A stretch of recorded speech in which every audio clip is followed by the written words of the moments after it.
জল্পনা কল্পনার অবসান ঘটিয়ে বৈঠক করেছেন অন্তর্বর্তী সরকারের প্রধান উপদেষ্টা অধ্যাপক মোহাম্মদ ইউনূস ও ভারতের প্রধানমন্ত্রী নরেন্দ্র মোদি। ৪ এপ্রিল দুপুরে বৈঠকটি হয়েছে ব্যাংককের সাংগ্রিলা হোটেলে বিমস্টেক শীর্ষ সম্মেলনের সাইডলাইনে।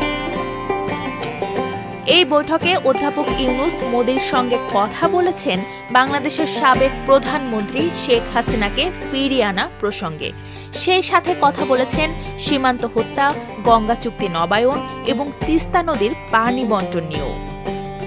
প্রধান উপদেষ্টার প্রেস সচিব শফিকুল আলম সাংবাদিকদের বলেন, বৈঠকটি অত্যন্ত ফলপ্রসূ ও গঠনমূলক হয়েছে।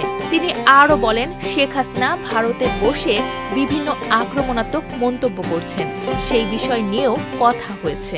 শেখ হাসিনার প্রত্যর্পণ বিষয়ে কথা হয়েছে। শেখ হাসিনা যে ওইখানে বসে অনেক ধরনের ইনসেন্ডিয়ারি কমেন্ট করছেন সেগুলো বিষয়ে কথা হচ্ছে।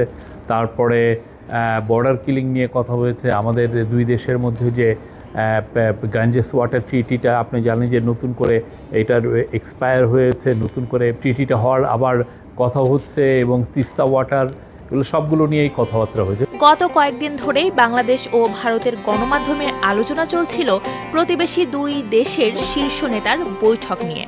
দ্বিপাক্ষিক বৈঠক করার জন্য বাংলাদেশের পক্ষ থেকে আগ্রহ প্রকাশ করে চিঠি দেওয়ার কথা জানিয়েছিলেন ঢাকার কর্মকর্তারা। তবে বৈঠক সম্পর্কে ভারতীয় কর্মকর্তারা নিশ্চিত না করার ফলে শেষ মুহূর্ত পর্যন্ত এক ধরনের অনিশ্চয়তা ছিল। অধ্যাপক ইউনূস অন্তর্বর্তী সরকারের দায়িত্ব গ্রহণের পর প্রথমবারের মতো বৈঠক করলেন নরেন্দ্র মোদির সঙ্গে। এর আগে বৃহস্পতিবার অধ্যাপক ইউনূসের সঙ্গে নরেন্দ্র মোদির দেখা হয় বিমস্টেক নেতাদের সম্মানে আয়োজিত নৈশভোজে।